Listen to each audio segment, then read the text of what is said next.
자기도 소송에 휘말릴까 싶어가지고 기억이 안 난다든지 또 관리소장이 이사를 갔다든지.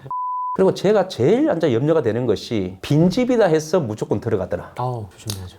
저거 이사 갔다. 이사 갔으니까 나 들어간다. 보니까 뭐 장롱하고 몇 개밖에 없는데 저거야 뭐 채무자가 버리고 간 것 같다. 버리고 갔다고 자기한테 문자로 넣어주고 알아서 하시라 하면 좋아요. 근데 그런 어사도 없이 보나마나 버리고 갔으니까 내가 버리기면 되겠다. 이런 생각으로 그냥 들어가가지고 하는 경우가 있는데, 이런 경우에 제가 어떤 경우를 봤냐면은 소송이 들어온 경우를 봤어요. 어떠한 경우도 제가 그랬잖아요. 세를 준 집이라도 건물주인은 그 집에, 세를 준 집에는 들어가면 안 돼요. 허락 없이는 들어가면 안 됩니다. 마찬가지로 그분이 살고 있는 점유자 권한 없이 소유권 이전만 됐지 점유인은 아닙니다. 그래서 들어가가지고 갖다 버리고 뭐 한다, 뭐 사진 찍고 나중에 뭐 소송 들어오면 이런 거 보여주지. 그런 것보다는 차라리 집행관실에다가 신청을 하고, 집행관이 딱 오보니까 이사가고 없잖아요. 그러면 그 자리에서 그 집이 채무자 집이 맞다고 인정이 될 경우에는 바로 인도 명령을 해줍니다. 그러면은 인도 조서가 나오지 않습니까? 매일 며칠에 갔더만은 이 집에 가가지고 관리소장 누구의 진술에 의하면은 이사 갔다 하더라. 그래서 우리는 이 집을 필지부동산을 원고에게 인도하였다. 안에 있는 가재도구, 5단 서랍장, 뭐 기타 등은 그 자리에 놔주면서 환가 처리한다. 서랍을 늘어본 결과 아무 물건이 없더라. 입회자 두 사람, 관리소장, 안 그러면 관리소에 있는 정기원, 그 사람의 진술과 그 사람 입회. 이렇게 하고 난 뒤에 나중에 관리소장이 1년 뒤에 뭐 퇴직을 했다든지 그 점유자가 찾아와가지고 소송해가지고 장롱 안에 뭐가 있었는데 없어졌다 했을 때 관리소장 진술, 이런 인도조서만 딱 있으면 끝나는 겁니다. 그런데 만약에 인도조서가 없고 관리소장 말만 듣고 그렇지 않으면 본인 판단 아래 그렇지 막 이사 간 걸로 보인다, 그럼 내가 하겠다. 그랬을 때 나중에 소송이 풀어갔을 때는 관리소장님 정인 서세요, 그때 없었죠 했을 때 관리소장이 좋게 말해주면 좋는데 자기도 소송에 휘말릴까 싶어가지고 뭐 기억이 안 난다든지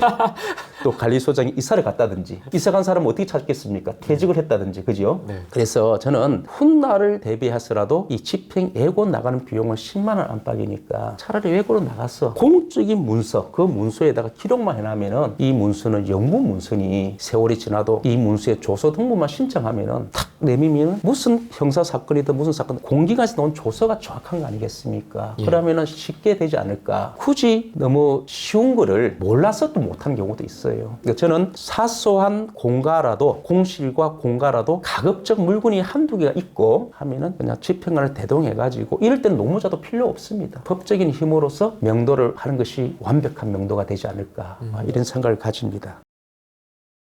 제가 아까 조금 말씀하다가 안 했는 내용은, 아까 우리 생선가게, 유통가게 이야기했죠. 유통기간이 있는 거죠. 네. 그런데 일반적인 명도는 다 순서대로 해도 관계는 없는데, 지방에 가보면 큰 목장 같은 게 있어요. 네. 또 농장. 오리. 네, 맞습니다. 그런 거. 자, 뭐 사슴 농장도 있고. 사슴. 네, 맞습니다. 이런 농장이 있는데, 이런 농장들이 토지 위에 농장이기 때문에 그 토지 주인한테 세를 얻어서 할 수 있는 경우도 있지 않습니까? 예. 그런데 있는데 또 토지 주인이 직접 할 수도 있고, 근데 토지가 경매가 됐어요. 낙찰됐어요. 그러면은 그 목장과 농장을 가진 사람은 다른 데로 이전해야 되는데, 예고를 하고 난 뒤에도 이전이 안 될 경우에는 참 낙찰자가 난감하지 않습니까? 그런데 아까는 우리 생물이었잖아요. 지금 동물 안에 살아있는 거잖아요. 마음대로 할 수는 없잖아요. 네. 그래서 채무자가 그 농장을, 동물들을 데리고 다른 데로 이전해야 되잖아요. 네. 그 토지가 팔렸으니까. 그런데 가래도 가지도 않고 마음대로 하시라 하면은 그 참 난감하지 않습니까? 오리는 돌아다니고 있고. 그렇죠. 또 호암소리도 울잖아요. 짹짹짹. 그 우는 소리가 무슨 우는 소리인지 알겠습니까? 밥 달라는 소리예요. 그렇죠. 그런데 이제 뭐 그분은 앉아 뭐 경매도 넘어갔으니까 망했다 해가지고 시대에 빠져가 있는데, 모르겠다 이제 이러고 있고. 뭐 이럴 수도 있고, 또 짹짹 우는 소리는 빨리 우리 집을 이사해 달라 하는 소리도 될 수도 있고, 참 난감합니다. 그런데 자, 이런 경우에도 또 나름대로 연찬을 해가지고 연구를 한 것이, 우리가 평상시 명도를 할 때는 사람을 내보내고 물건을 가져가십시오, 안 가져간다. 그러면 안 가져가실 때는 그 물건을 어떻게 하겠습니까? 채권자가 보관하든 창고로 보관하든 집행 현장에 보관하든, 이런 세 가지 방법 중에서 한 가지를 택해야 되거든요. 현장에 보관할 때는 무거운 물건, 뭐 천장에 있는 뭐 백 에어컨이라든지 중앙 시스템 에어컨, 큰 뭐 실외기라든지 뭐 이런 것들은 현장에 보관한 경우가 있어요. 그런데 현장에 보관해가지고 찾아가지 않는다. 찾아가지 않는다는 이유는 내용 증명을 보내야 되겠죠. 빨리 찾아가십시오. 그렇지 않으면 우리는 경매 진행할 겁니다. 그래서 찾아가지 않았을 때는 경매를 하기 위해서는 우리가 보냈던 내용 증명서를 법원에서 보내서 법원에서 환가 명령 끝내는 안 찾아가네요. 그러면은 돈으로 바꾸십시오. 경매하십시오. 경매라는 것은 내가 받을 돈이 있어야 하는 건데 받을 돈이 없잖아요. 그렇지만 채무자가 찾아가지 않는 물건은 경매로 했을 때는 환가할 수가 있어요. 그래서 환가 명령을 받아내는데 환가 명령에 받는 결정적인 이유는 채무자가 물건을 찾아가지 않는다는 거, 찾아갈 의도가 없다는 거, 이런 내용의 증거만 넣으면 나옵니다. 그런데 지금 이 농장 같은 경우에는 경매를 해야 되는데 경매를 할 수가 없어요. 이분이 가져간다면 되는데 안 가져갈 경우에는 우리가 명도를 해야 되지 않습니까? 명도는 일단은 물건을 반출한 상태에서 이렇게 되는 거거든요. 현장에 보관하는 것은 안방에서 작은 방으로 물건을 옮겨놨든지, 안 그러면 일부 물건은 창고로 보관하고 큰 물건은 못 가는 물건은 놔주고. 근데 지금 농장은 어떻게 되겠습니까? 명도 자체를 못하고 있잖아요. 사슴을 한 마씩 들고 나올까요? 이런 경우에는 말이 사슴이고 오리지 아마 수백 마리가 있고 수천 마리가 그렇죠. 있을 수도 있어요. 그렇죠. 지금 뭐 임신한 오리도 있을 것이고 알날 낳고 있을 수도 있고 그죠?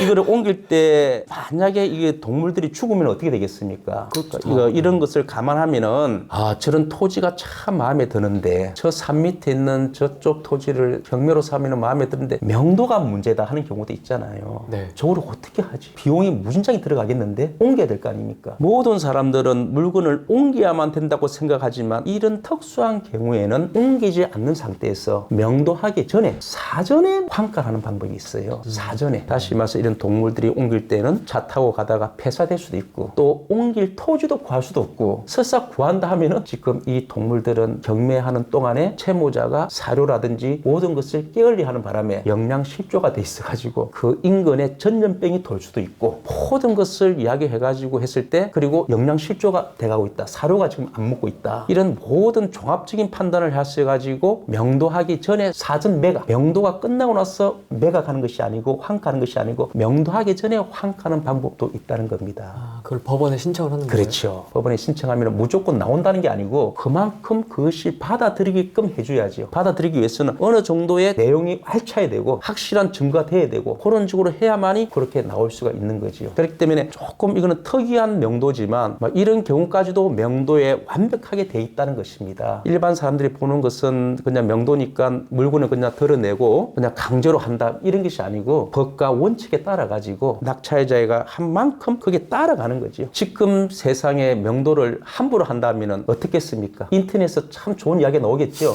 그죠?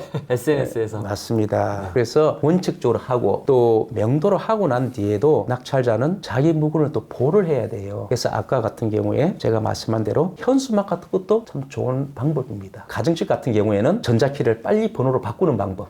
그 방법도 제일 좋고 전자키를 바꾼 상태에서 전자키를 부수고 다시 들어간다. 이거는 완전 현행법 아닐까요? 그렇죠. 네.